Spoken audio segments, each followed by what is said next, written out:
We've got a big problem. I can't listen to it anymore, ladies and gentlemen. I can't. Man, don't be coming around here trying to sell us any more crazy. We're all stocked up. Our hands are clean, and we had nothing to do with this terrorist attack. That the next time there is such an incident, there may not be time for the international community to intervene before things get a lot worse. This is not something I say with any pleasure. Pakistan does not seek to be in this position. But I ask any country that if their lifeline was being cut off, if their water supply was being cut off, how would they react? Pakistan right now is in a period of unrest. We have to demonstrate our dedication to democracy and human rights around the world, and particularly in Pakistan. They would have been better off just staying home. If you want to see a country make complete fools of themselves, well, that actually seems like the new status quo these days, doesn't it? Nonetheless, Pakistan's copycat delegation tried to match India's Operation Sindoor delegation, and it was like a quirky Pakistani 5-year-old trying to come and tell you something knowledgeable after hearing from Tharoor, who sounded like a college professor. That's what it was, that bad, and it was that noticeable. India's delegation was heartfelt, purposeful, educational, meaningful, and precisely targeted to reach the hearts and minds of Americans' top political leaders, while Pakistan and all their efforts lacked heart, lacked facts, and it felt fake and just made up, trying to play to the beat of political mumbo-jumbo, flossy-nossy, nihilipilification. And the American congressional officers and officials weren't silent about it either. After Pakistani's speech, there was no applause or unification of any set goals or anything like that. But there were actually more questions than answers left for the Pakistani speakers, and there was backlash and concern with the future of this country's objectives and goals because it didn't seem to have any. One in particular moment, without even mentioning the resistance front, the Americans literally ransacked the speaker on eliminating and ending all links to Jaish-e-Mohammed, the JEM, which is Pakistani's Deobandi jihadist Islamist militant group active in Kashmir. It was like a big thank you for wasting our time on your empty words. Now, what are you going to do now tell us what you're going to do about your terrorists. What are your plans? So we're going to go backwards here. I'm going to be showing you where this ended after Pakistani's delegational guru Bilawal Bhutto Zardari's presentation, before I show you how it began. Because shortly after the speech, starting with the congressman who had this to say on X, Congressman Brad Sherman met with Bhutto Zardari's Pakistani's ambassador Sheikh and House Foreign Affairs leadership for a candid conversation about regional tensions following last month's India-Pakistan conflict, democracy in Pakistan, and counterterrorism in the region. And later he goes on to say, I urged the Pakistani delegation to relay to their government the need to free Dr. Shakil Afridi, who continues to languish in prison for helping the United States kill Osama bin Laden. Freeing Dr. Afridi represents an important step in bringing closure for the victims of 9/11. That was the second thing he posted. Then he goes on to say, water rights, along with Indus River, was a major point of discussion during the meeting. China should not take any adverse actions toward India to restrict water in the region. India should not take any adverse actions towards Pakistan to restrict the Indus. Within Pakistan, water flowing through Punjab and Sindh must remain accessible to the millions of Pakistanis who rely on the Indus to survive. Further, he goes on to say, I emphasize to the Pakistani delegation the importance of combating terrorism, and in particular, the group Jaish-e-Mohammed, who murdered my constituent Daniel Pearl in 2022. Pearl's family continues to live in my district, and Pakistan should do all it can to eliminate this vile group and combat terrorism in the region. And last but not least, he quoted, the protection of religious minorities in Pakistan remains an important issue. Christians, Hindus, and Ahmadi Muslims living in Pakistan must be allowed to practice their faith and participate in the democratic system without fear of violence, persecution, discrimination, or an unequal justice system. And after Congressman Brad Sherman had posted that, Shashi Tharoor came in and spoke and mentioned back to the congressman. He said, Congressman Brad Sherman has rightly told the visiting Pakistani delegation to combat terrorism instead of providing safe haven to the killers of Daniel Pearl and so many others. And remember, that's a big check for India, once again, as Sashi Thor reminded us about Daniel Pearl, because actually India went and avenged the death of Daniel Pearl in the Operation Centaur when they attacked and killed the terrorists responsible for obtaining and murdering the the American journalist that the congressman was just talking about. So, tit for tat. This bodes very well for India and not so good for Pakistan, knowing that, well, you're still harboring terrorists. You've done nothing to help us or explain to us what you're doing about that. So this was the huge and major difference between these two delegations. One was actually purposeful and the other was actually not purposeful at all. So what is all this and how did we get here? And is there more? Well, yes, there's more to know, much more. But all in all, what I've just shown you is Pakistani's copycat syndrome that they have and the snake oil that they're trying to sell us, which brought us to this point. So now, as we've laid that foundation of what happened, we're going to show you what took place in order to make that happen. So get your barf bags ready and go ahead and roll that clip. To share with you Pakistan's perspective of the recent conflict with India and the path forward. I'm sorry to disappoint you. I have no pictures and slides to show you today. But all jokes aside, May 7th this year, India launched illegal strikes within Pakistan in violation of the UN Charter, in violation of international law. They targeted civilian infrastructure, they targeted religious worship places, they targeted dam, water and energy infrastructure, and innocent civilians, women and children, lost their lives. I know I'm stopping it already, but tell me this isn't cringy. Tell me he didn't already say enough that makes you think he's so full of crap that his eyes are turning crap brown and he's starting to stink like it. But so far it's been hard to watch in itself. This isn't just you feeling this way.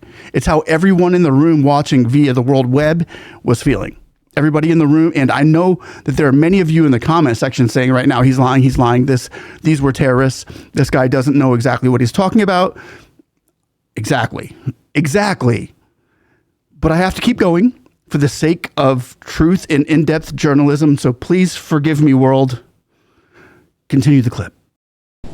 India used as a premise for this attack the terrorist attack that took place in Indian-occupied Kashmir a couple of weeks earlier.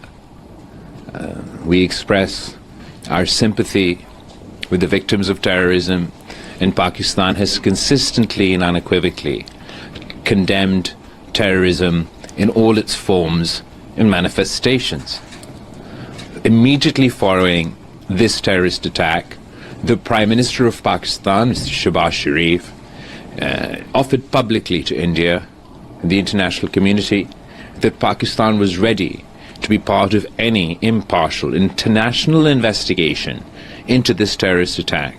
We did so because we were confident, our hands are clean, and we had nothing to do with this terrorist attack. And there he goes again, once again, trying to sell us crazy. Bro, we ain't buying it. We're all stocked up. This is 2025. I got to call him out. That's bull sugar honey iced tea. I watched this whole thing in Palagam take place from the beginning. And you could see Pakistan was stalling to buy time to cover up any loose ends that might have tied the terrorists to them. It was plain as day. You guys were stalling. It was sickening how you handled this. And I could say more. I could go on and on, but I'm going to let you guys comment down below on this, and I'll keep my little mouth shut. I'm going to let you guys out there say more. Please comment down below, like and subscribe, comment down below, and let me know what you're thinking about this.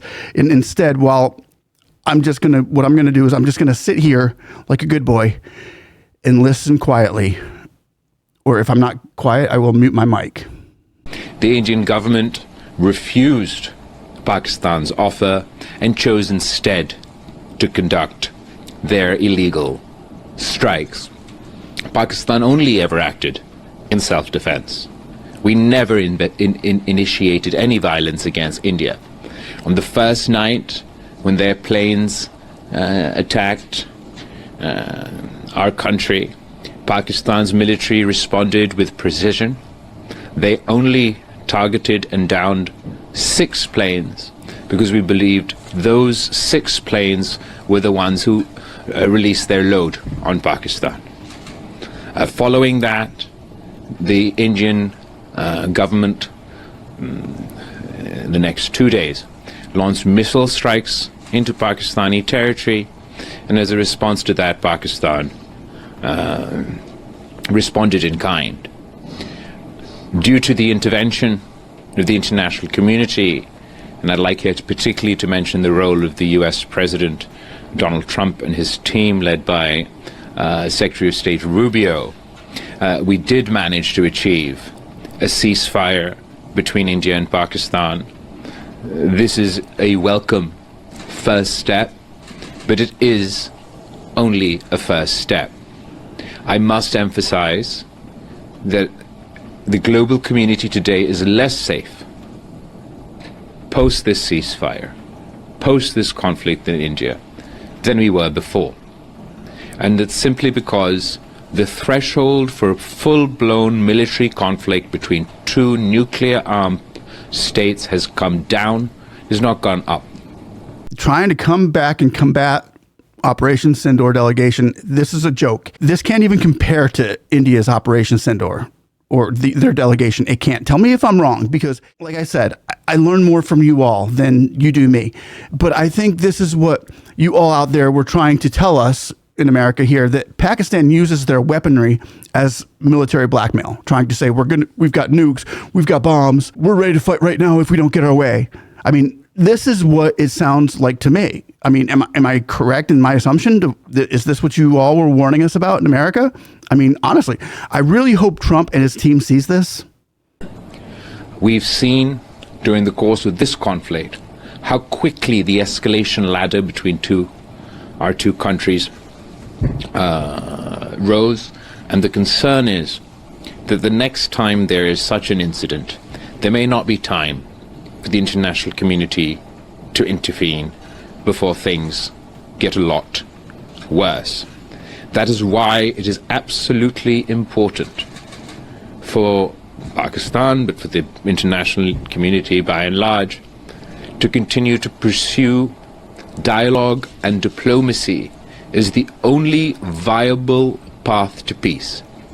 Pakistan's position today is that we would like to have a comprehensive dialogue with India that of course discusses the issue of terrorism. Pakistan is a victim of terrorism. The single largest number of terrorist attacks that takes place in any one country is Pakistan. The single largest number of victims of terrorism is Pakistan.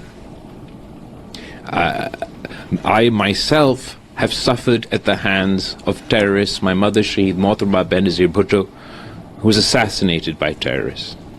The military leadership in Pakistan, the political leadership in Pakistan, Pakistan as a country, is not the caricature that India would like to paint of us. What? You just said it yourself, bro.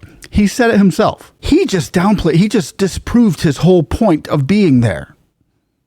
Yes, he literally just said, we are full and packed with all these terrorists. I don't think we can do anything about it.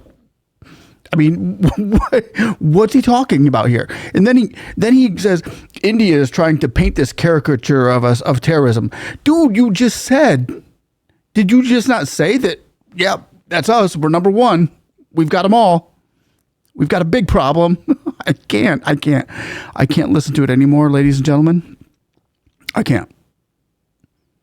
This is I thrive. I feed off of beautiful speeches and historical moments that tell us something about what's going to happen in the future and give us what has happened in the past and how it's all connected, because it does connect. But this man's speech, and don't get me wrong, sometimes you learn more from a horrible speech. You get stuff out of it. Sometimes you get more from a bad, incompetent speech. It tells you more about that country than what a competent speech and somebody who's lollygagging and building things up and manipulating words can tell you. So this guy, I mean, okay. If this is supposed to be Pakistanis fight back the delegation that's supposed to override India's delegation, lost. It's a big loss. I mean, it's a shutout. India shut them out. Pakistan right now is in a period of unrest. We have to demonstrate our dedication to democracy and human rights around the world, and particularly in Pakistan.